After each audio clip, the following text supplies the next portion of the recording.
And a lot of things have really been organic. I will say that. It has just really been placed. You know, it's kind of like I feel like you put stuff out there and then the universe has a way of like laying it out for you. What happens when a community's greatest cultural builders are everywhere in the legacy, but barely visible in the record? Today, we're with Kamilah Thurmon. She is a Emmy-nominated producer and director and the founder of Gen2Gen Media, whose work is centered on preserving underrepresented stories.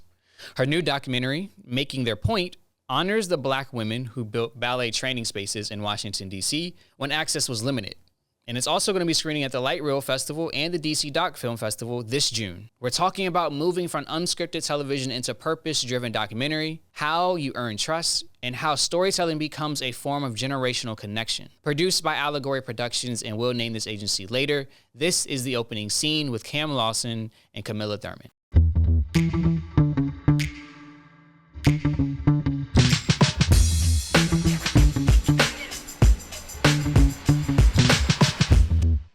So Kamilah, I'm so happy to have you. I'm really excited about this conversation and Making Their Pointe, talking about the documentary Making Their Pointe. Yes.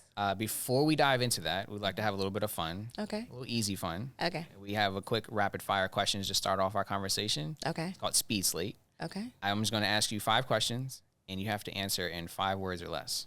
Okay. All right? All right. Here's the first one. Okay. Your yes filter. How do you say yes to a project? Is it focusing on the mission, the people you're working with, or the timing of the project? The people you're working with. You used to be in reality TV. Yes. A lot more. Yes. You're now more in the documentary space. What pushed you to docs? My heart. Your biggest documentary superpower? I'm a people person. Okay.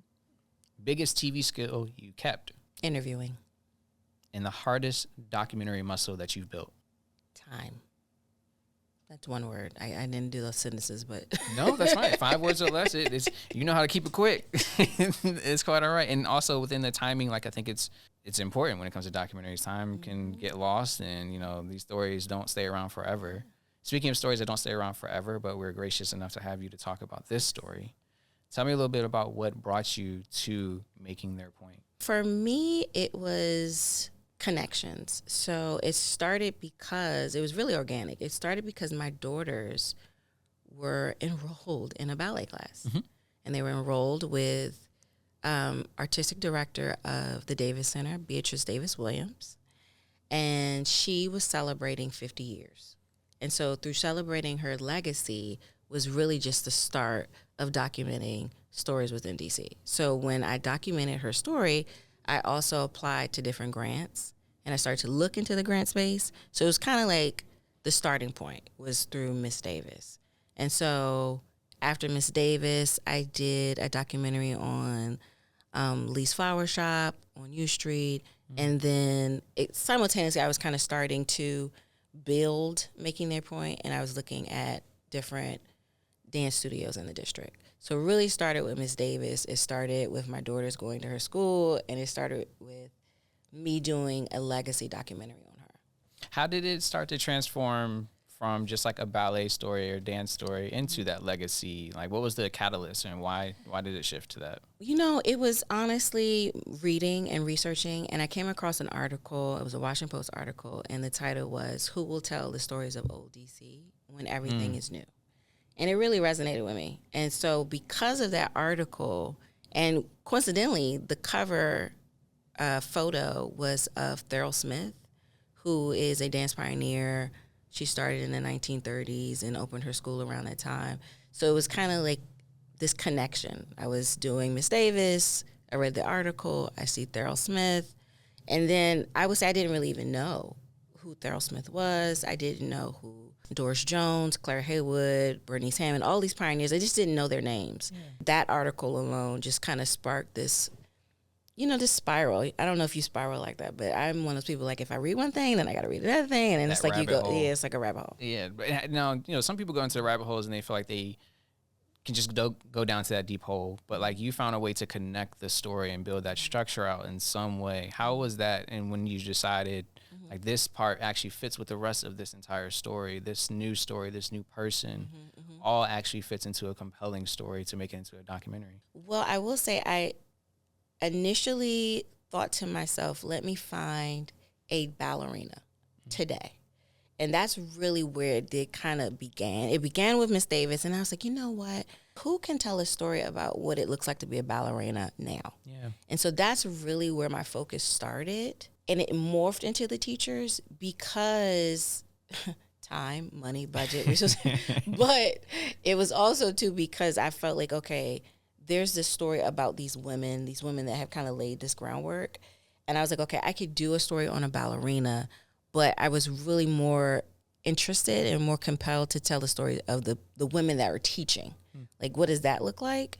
But no, initially it was, if I had to, like, when I did do my structure, my A story was really following a ballerina in D.C. and then kind of showcasing what it looked like in the past in D.C. for a ballerina and what was that connection with both of those two together, like back combining the past with the present, pretty much. And then it was also trying to find the right ballerina. So that just took too much time. And I was also doing leads. So I said, you know what, let me just stick with the ladies. And I think that's kind of where I landed. Yeah, I think you did a beautiful job with that. I didn't know the backstory of like that was it was a complete shift. It was a complete shift. And how did that really work within, I think, just the logistics of that? You know, you're the director. I'm not sure how much of the producing you went on, but you have a team that's kind of helping you around it. What was that conversation when effectively you're shifting the vision of the entire story?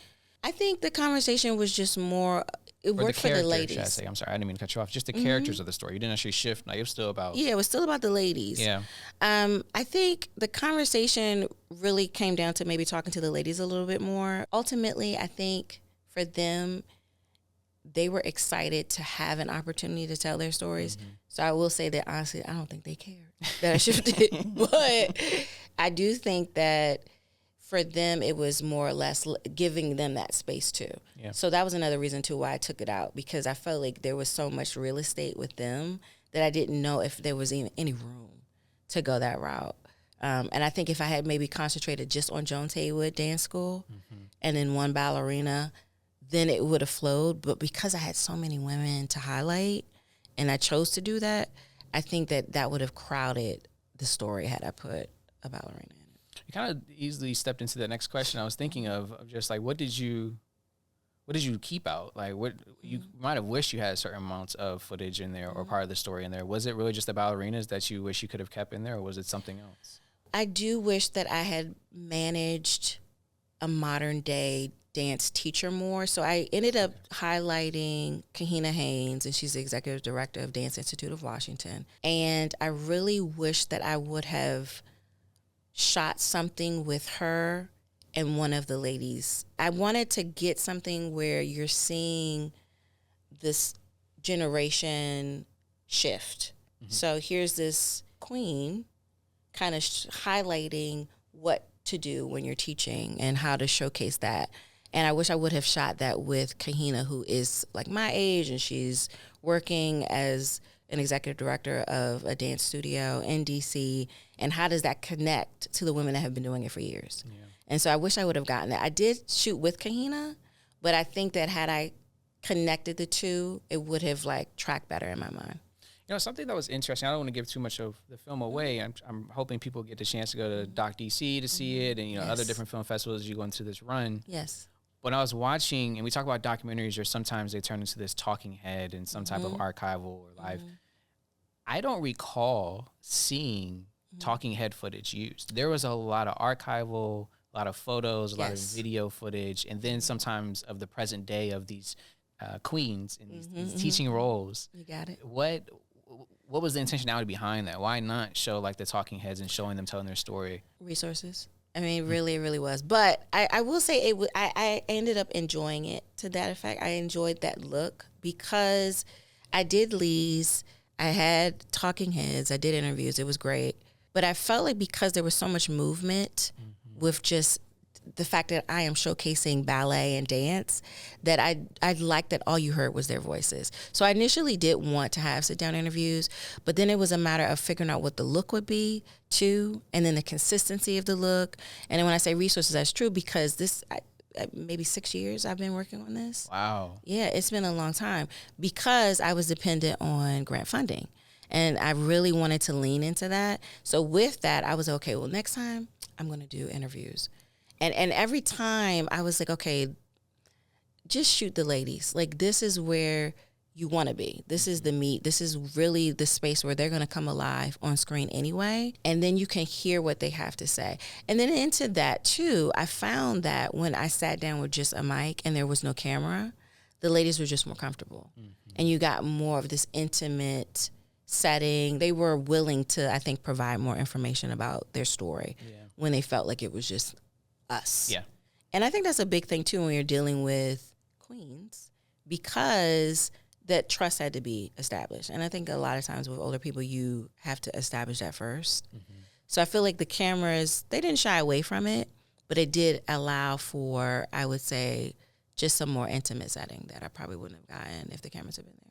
You're a very personable person. Yes. And so, like, how was it establishing that trust for, again, a story that it's not like you were naturally inside of the ballet and dance and theater scene. And so it's like you come in, great vision, great idea. My daughter's going through this circuit and I'm finding you all. How did you go about establishing that trust? Was it time? And time is really important because it wasn't immediate. I mean, I remember talking to one of them and they were like, "Are you from DC?" And I was like, "Well, no, I'm not." Roll and all so? Deck roll and everything. She was like, "Are you from?" And I'm like, "No, I'm from Prince George's County, but I'm familiar with DC. My dad lives in DC. I know DC." And so that was, but after that conversation, I had to have another conversation with her. It wasn't like this immediate, like, trust. I think the trust came with time. Also, too, I think within this community of ballet, it's very tight, especially in DC, and there's a status to it. So I think with them, they wanted to ensure that I was carrying their legacy properly.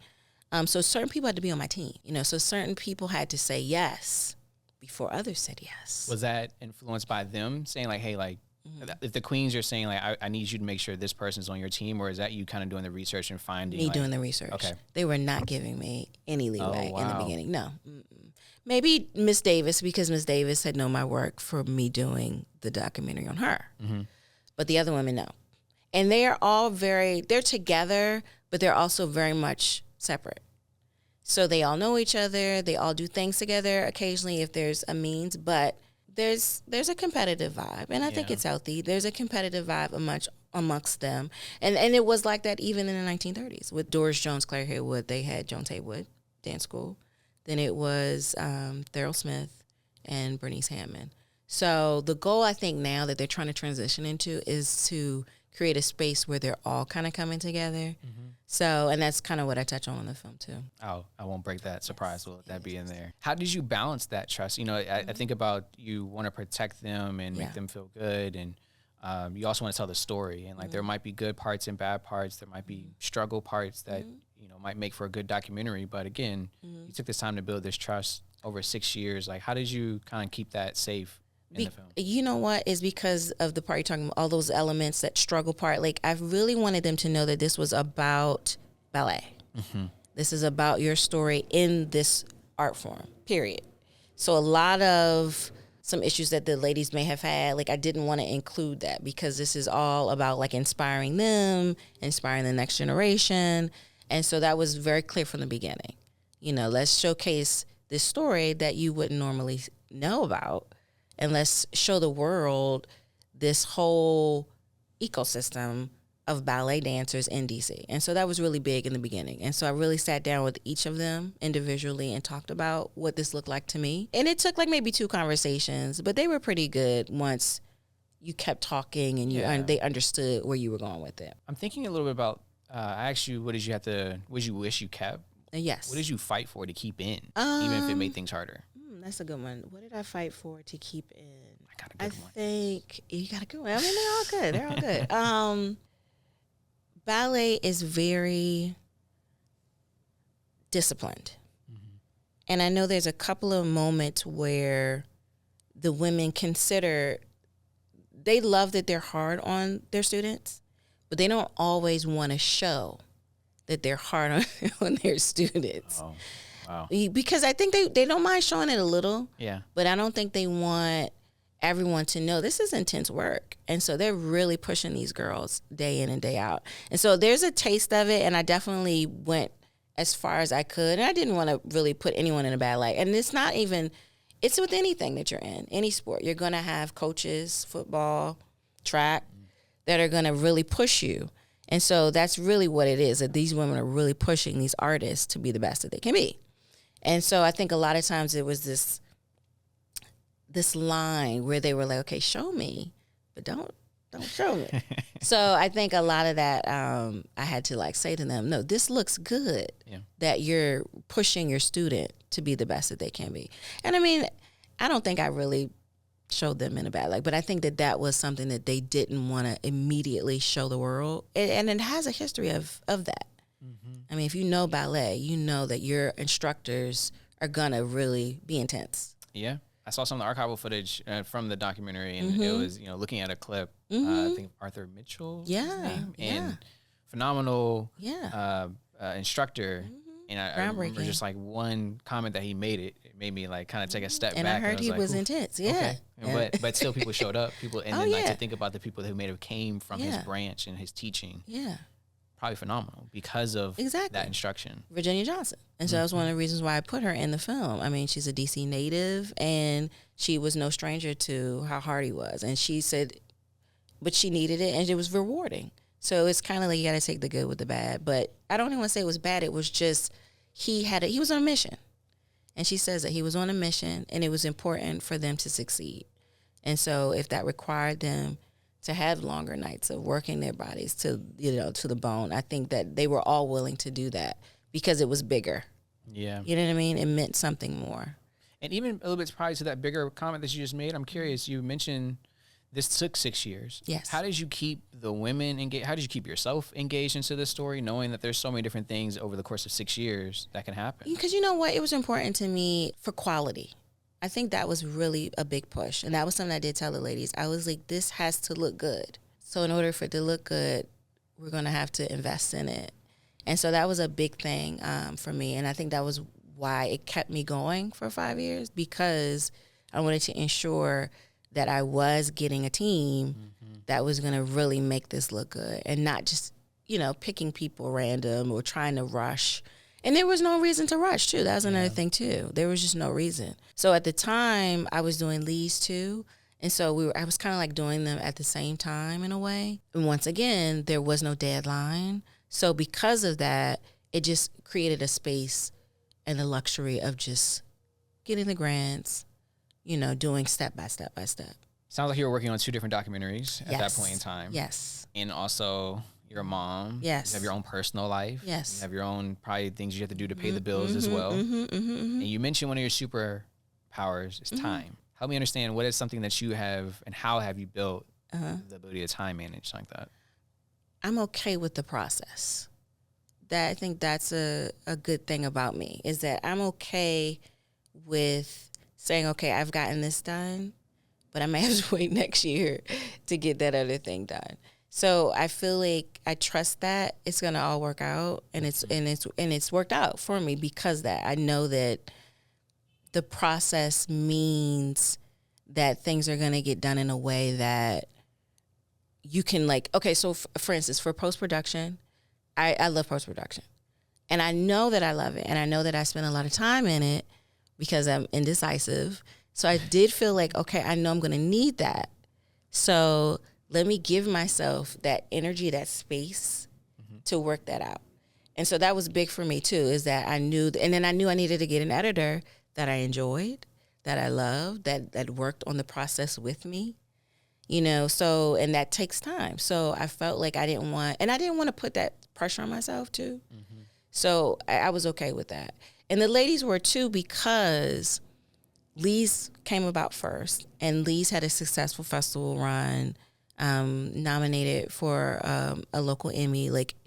I felt like, thank you. And I felt like because of that, then I could get back on with the ladies. It's like, okay, look at that. Look at that, ladies. Okay, let's go. So I think they were excited, and they understood. And communication is key. So that was another thing too, just communicating with them. Like, right now, I'm doing Lee's, but I'm come back in a year, and we're gonna get back going. But yeah, I think trusting the process is a big thing. Trust the process. Trust the process. You talk about or you had mentioned that you transitioned from reality Yes. to documentaries, Yes. or just in another form of storytelling. In another form, yes. What do you miss about reality TV? I'll ask this question, slightly departure, but just curious. Slight departure, because I will say this. I still work in reality, so I stay in post. So because of COVID, a lot of things, I love post.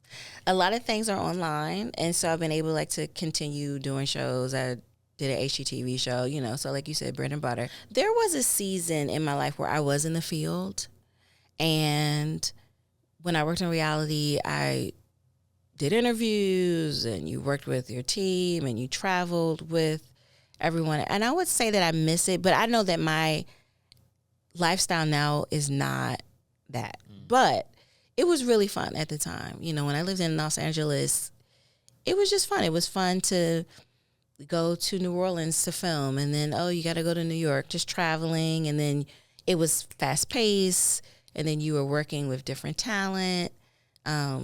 So I do miss that, but I don't want it. I would go back, but it was fun. It was fun when I was doing it. How has that time there, and as you transitioned a little bit more to now much more documentary spaces, how has it influenced, I'll say, the way you tell stories might be the best question?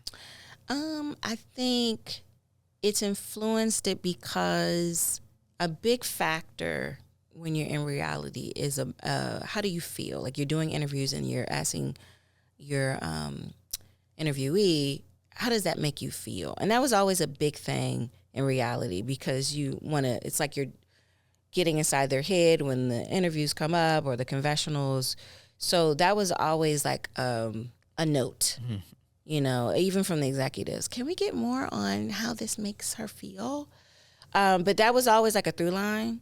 And I would say that was something that carried on, because when you are having these intimate conversations, that sometimes gets lost, that how do you feel aspect, because I think people are used to like surface questions and you can just answer it and then you're done. But when you really start to dig into like, well, really, what was your emotion behind that? It creates this other layer for people, because now you're talking like emotions and feelings, and a lot of times people don't want to expose that. But in storytelling, it's just important. I'll ask the how do you feel question to you. How do you feel telling stories like Make Their Point? Oh, look at you. You know what? It makes me feel really excited, because I believe that these stories are really inspiring the next generation. And that was the goal for my business, was what can I do that's going to inspire people? Like, what can I push forward that's really going to make a difference in someone's life? And so when we screened Making Their Point, African American Museum, packed house, primarily young ballerinas. And I was behind the scenes. I was backstage, so I didn't see, but everyone talked about the energy in the room. Like, everyone talked about how excited these students were. And I felt really inspired by that, because I was like, not only were some of them filmed and they just wanted to see themselves on camera, but they were also seeing these other ladies and these queens, and and like seeing what it took for them to be successful. And I felt like that energy was like really just translating to them. You know what I mean? They were getting it. So I feel very overwhelmed with excitement to put something out like that. So you're enjoying this festival run, I assume, yes, process at this point? I am. I'm enjoying it. It's always exciting when someone, because you get no's too, So when you apply and there's some festival that's like, this is great, we really want to screen it, you always feel like this is an honor. How has this film inspired you to tell more stories like this? It's inspired me because I will say, when I started this, my initial thought process was that I was going to do stories about families. So I really wanted to do legacy documentaries on families. And like, my vibe was, okay, your grandmother passes, you read her obituary, and you learn something about her in that moment. And you've spent Christmas, Thanksgiving, Easter, all these holidays with this particular family member, but you don't know her story. So that was really where it started for me. And I was like, okay, that's what I'm going to do. I'm going to do families. And then, you take time and you try, and I had joined a couple of groups and organizations trying to dig into what this really looks like. And I was like, I don't know if that's really my lane. And so it kind of just moved on to something more. And a lot of things have really been organic. I will say that. It has just really been placed. It's kind of like, I feel like you put stuff out there and then the universe has a way of like laying it out for you. You also had mentioned earlier that these stories sometimes take time and money. Yes. And the grant process for this one, I'm not sure if it was familiar to you or a completely new experience. But if you can, talk about that grant process from start to finish. What was the difficulty? What was the surprises that you ran into? Okay. So I was unfamiliar with the grant process. And so Miss Davis really was like the fairy godmother because she said, follow me. She was very much eager so I could experiment with her because of that eagerness. And then she said, you need to look into grants. She said, that's how I have survived off of grants. And DC is a great place. They really offer a lot of grant funding. You should really investigate. And so I looked into Humanities DC at the time, had a grant called DC Oral History Collaborative. And it was a small grant, but I felt like it was a good start. And it also was tailored to what I was doing for Miss Davis. It was documenting local stories, and Miss Davis had been in the DC community for over 50 years. I was already filming her, but I was awarded that a grant, and I was able to then interview like 7 other people that were also kind of deep in the DC community, and they were touched by her. And so they were educators, they were students, government officials that were all kind of connected to Miss Davis. So she introduced me to the grant process. Now, she didn't hold my hand, but she did tell me where to look. So that required some researching. And as a producer, that just is a part of the game. So it's just kind of trying to figure out avenues, asking around, seeing if people knew of grant writers. And that's what I did start off with. I started off with a grant writer. Okay. But what I did learn is that a lot of these grants really are trying to connect with the community. They do want stories that have this like human connection. So I think I was going in thinking I needed to have something really structured. And you do have something that's structured. I don't want to say you can't have something structured. But I think I was thinking that you had to really sit with this, spend a lot of money. I think that my idea of it was off. Whereas I think ultimately it was really about me writing about how does this story connect to me and the community, period. And I think I was really underestimating the magnitude of what the grants awards were like looking for. They were really looking for community stories. And I think laying the groundwork for that, like I just maintained that theme. And so when I found other grant opportunities, it was based off of that same through line, that this isn't about me. It's about getting more for my community. And a lot of grants are like that, but I think I just underestimated that avenue and what they really wanted and what I had to really talk about when I wanted to get the award. Does that make sense? It does. I just felt like I didn't know that was really what they were looking for. Yeah, you said you started off with a grant writer, but then it sounds like you shifted to just you writing the grant writing, once you realized? Just writing it and just realizing that I could just come and talk about why this meant a lot to me. Mm-hmm. And so, but it did help too that I was working and that I did have a background. I think they do want to trust that you're going to use this money. Right. You know what I mean? So I do feel like that helped. And then at the time, Miss Davis was connected to Brendan Todd, who was the councilman in D.C., so you get a lot of interest. Yeah, relationships. So I feel like those avenues did help. I mean, I guess the ratio of you applied to 100 grants, you got 10. What was that like? Yeah. Maybe not 100, but maybe like 30, or so, 20 to 30 grants. Now, see, here's another thing with grants, is that once you get one, I've heard this before, that you're most likely going to get another. So if you've been awarded, then they know, okay, she's trustworthy. So I would get some I had gotten like every year within that time period of filming.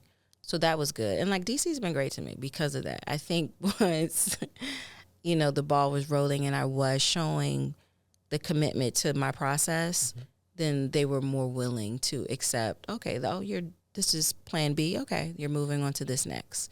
And so they really helped fund the whole process of getting both of these documentaries complete. That's beautiful. Oh, yeah. DC's been great. Wow. DC's been great. What would you tell, I won't even say emerging filmmakers, but just filmmakers who might be stepping into the documentary space, like about project that fit perfectly for certain grants? Correct, I did. And so like how or what advice would you give to filmmakers about making a project that is kind of grant ready or story ready or to be funded by these types of organizations? I'll go back to trusting the process again, because a lot of times too, I wasn't taking no for an answer. So I remember one grant, they denied me, but then I was like, okay, well, we're going to apply again. So I would say, like, don't get discouraged is another avenue. Is like, you really, if you believe in a project and you know in your heart, like, this is something that's going to work, you should definitely try again. So that was one avenue for me, was that I was like, no, I think this works. Let's do another round. So I did. The grant writer helped. Now, I do consider myself a pretty good writer, but if you're not, I do think if you could just write down like what you envision.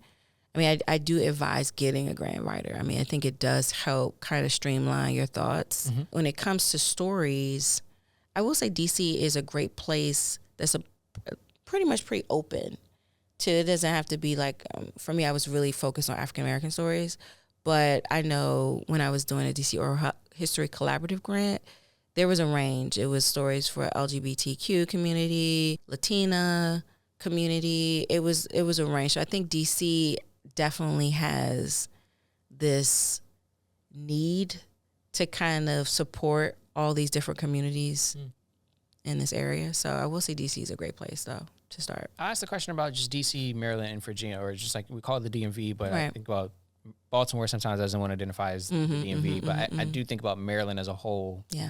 Northern Virginia, and DC as a whole.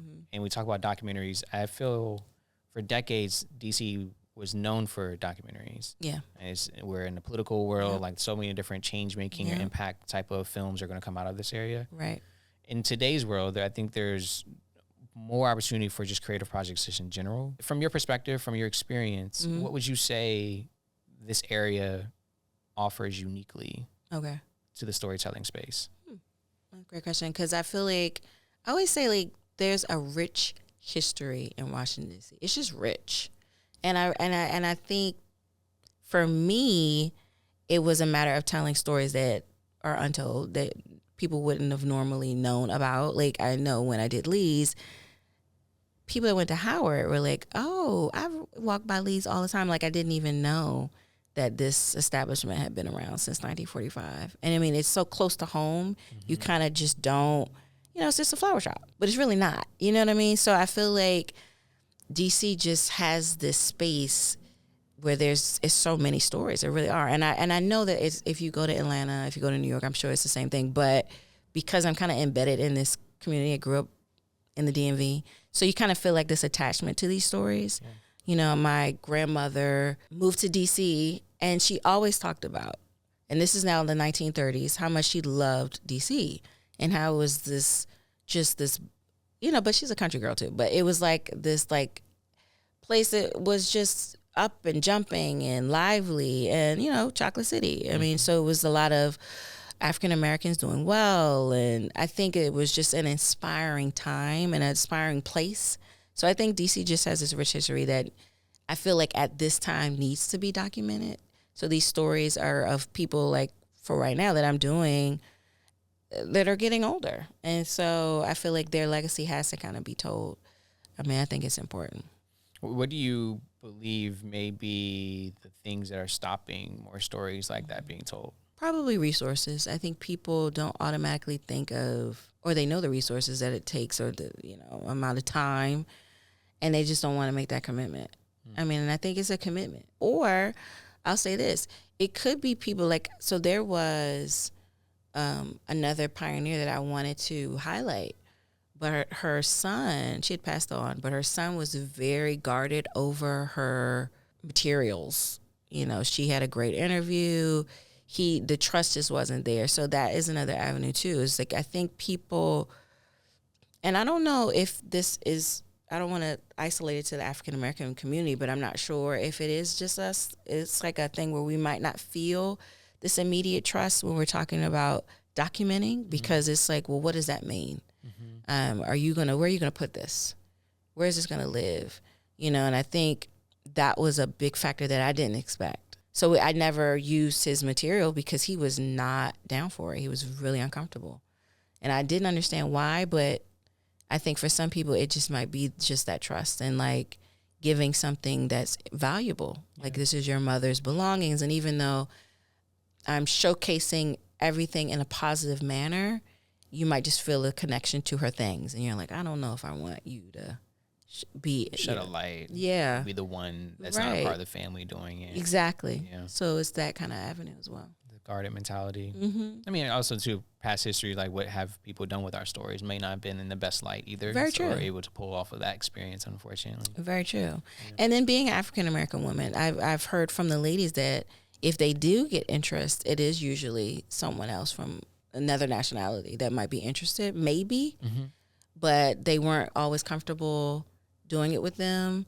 So it was like this connection just because I think they felt this trust. So that was a good thing as well. If money wasn't an object, had all the resources in the world, what's the story that you were desperate to go tell? You know what? I always tell people it's really not just one particular story. If that was the case, I would do Atlanta, I would do Louisiana, I would do Alabama. I would really make a series. I'm telling my business, but that's what I would love to do. Is a series that's showcasing more establishments that have been around for so long. Because if you have to think about surviving during Jim Crow and you're still around, like, you know, you kind of wonder, like, how does that happen? You know, and like with Lee's, it's the family takes over. But what in you as that family member says, you know what, this has to live on. You know what I mean? And I'm just curious to that. So I would do that if I had the money. Sounds like a cool idea. Not we'll see. Taking your business out there, but you you know. We're there now. It's recorded. It's out. So. You're in the release process. Yes. Of Making Their Point. Where have the successes come from in this release phase, and where have some difficulties arisen in this release phase? Success is that I'm already getting interest from broadcasters, so that's a good thing. Challenges, budget is like, I wish I could apply more. You know, wish I could have an avenue to apply to more film festivals. When you're working like this, you trust in the process, but the process is a process. Like, I don't have a trailer. You know, I would like to have a trailer, you know, things of that nature. But because I wanted quality, I made sure that we were just getting the meat. Yeah. And I didn't budget for a trailer. So that's a big thing that I wish I did. But I'm glad that it came out the way it did, but I do wish I had a trailer. You'll get a trailer done. I'll get a trailer. No worries. Yeah. How have those conversations been with broadcasters? I am curious, just of if you might not be able to share, but just like from the business aspect of that, when you're going into those meetings, or even when they see your film and they're saying, "Hey, we want your film," is it a licensing thing? Like, what does that look like? It's a licensing thing, and it is different because I am a creative. You know, there is a lane where people usually have someone handling that. So I think for me, it has been, I won't say difficult, but just new because my lane has been storytelling. It's been like sitting down with talent. And so when you're now talking about licensing and time periods of ownership and, you know, those things are, you know, it's a business to documentary storytelling. And so I do feel like I am very new to that. Is there one spotlight lesson that you've learned, one thing that kind of sticks out in your mind as you go through the process now? I think I've learned to be direct in what I know and what I don't know. Okay. And a lot of times people are usually really gracious in respecting that space and teaching, because I feel like I want more eyes to see it, but what does that look like?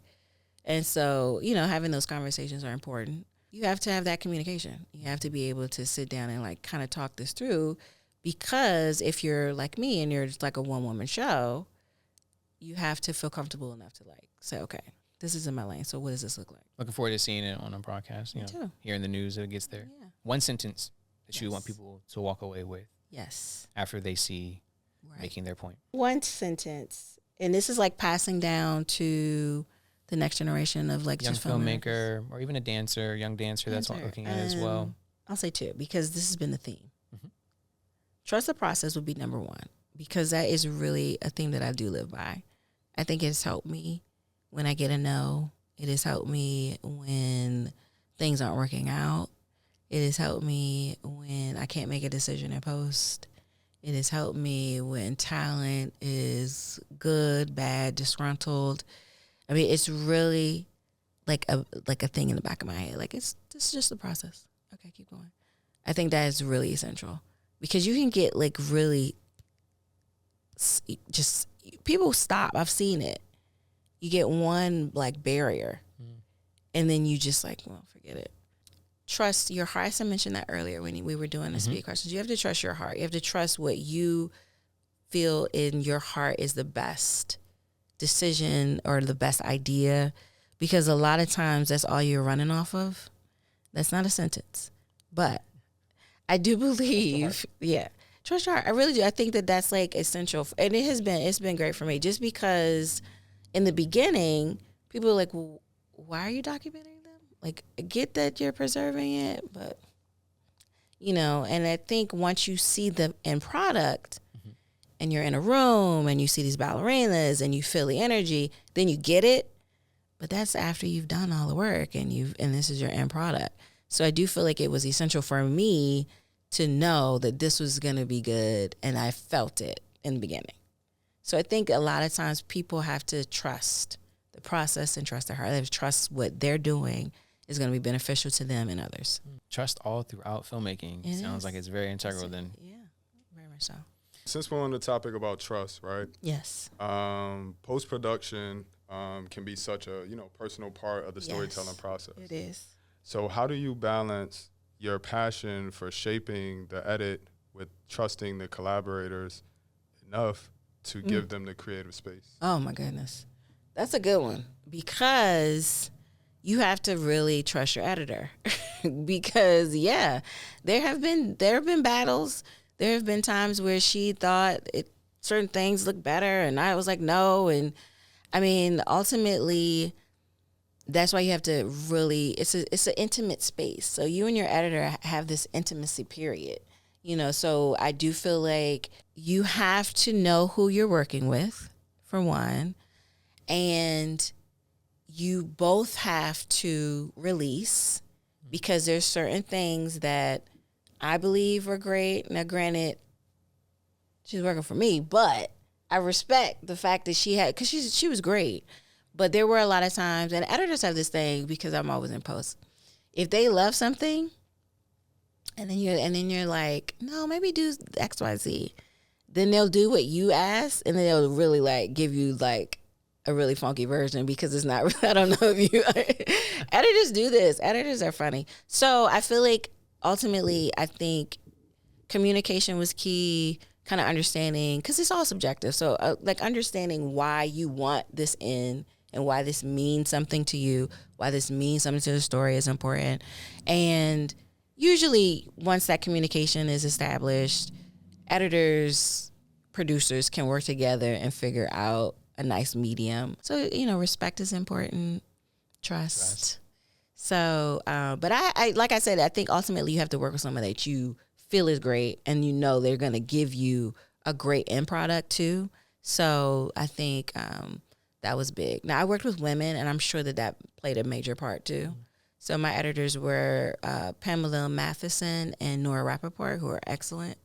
And I feel like working with women might have been another touch to it too. They added like a sentimental feel to me. I've worked with a lot of men, worked with a lot of women, and no judgment in either one. I just think women do have a different way with how they edit. You've noticed the difference. I do. Yeah. What draws you towards certain stories as a documentarian? And at what point do you realize a story not only deserves to be documented, but is also strong enough to live in a documentary format?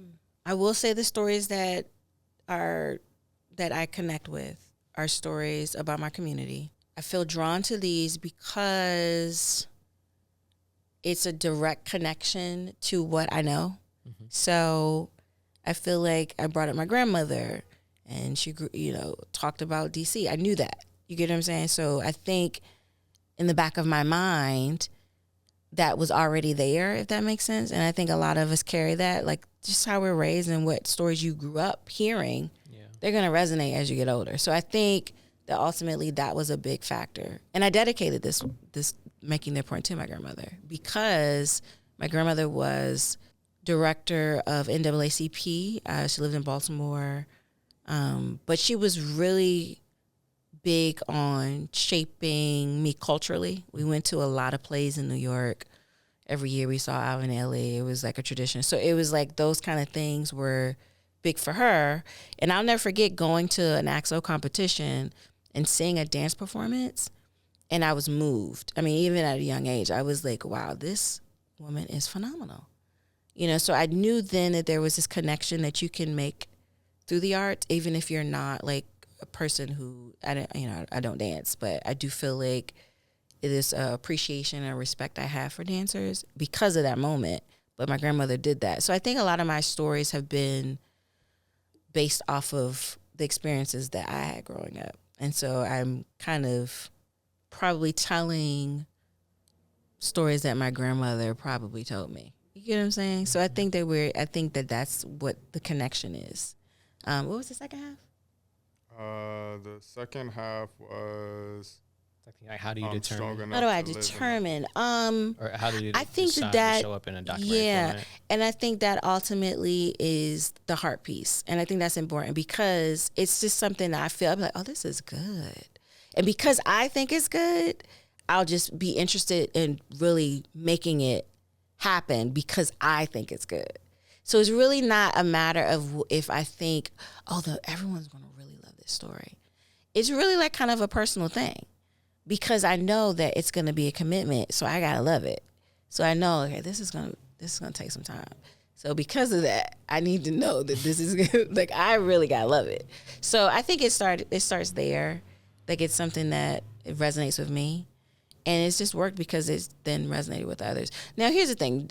It's a community of dancers in DC. So because of that, I think that they're just so excited to see like their teachers being honored. Lee's been around since 1945. So I feel like all of these establishments have been grounded in DC. So there's already like this framework that's surrounding it, if that makes sense. So once you do the film, it's already a community of people that want to see it because been around so long, or these students have been impacted by particular teachers. So I do think that if I have to narrow down, it would be my stories are probably, the reason why I do it is because it resonates with me is the first, and then the second is because I know that they're impactful in my community. You mentioned that you feel especially compelled to document stories of elders. And since documentary of filmmaking requires both observation and empathy, when you enter someone's world with a camera, what do you believe your responsibility is to that person and to tell their story authentically? Oh, wow. Well, you mentioned empathy, and I feel like that's a huge factor, and I think that's also a superpower, but that goes hand in hand with being like a person that makes people feel comfortable. So I think the responsibility is huge because I feel like there's already, the trust barrier has to be established. But I think because I'm empathetic, I genuinely do want to know what your story is. Like, I do sit down with these ladies or even with Lee's, which was a family. It's like, really, how did your family make this last? You get what I'm saying? So I think because there's this genuine empathetic curiosity that I have about these people, they feel it. And so they do want to tell me more because they're like, oh, she was really genuinely interested. The responsibility is just that I know that the camera's coming in and documenting. So this is living forever.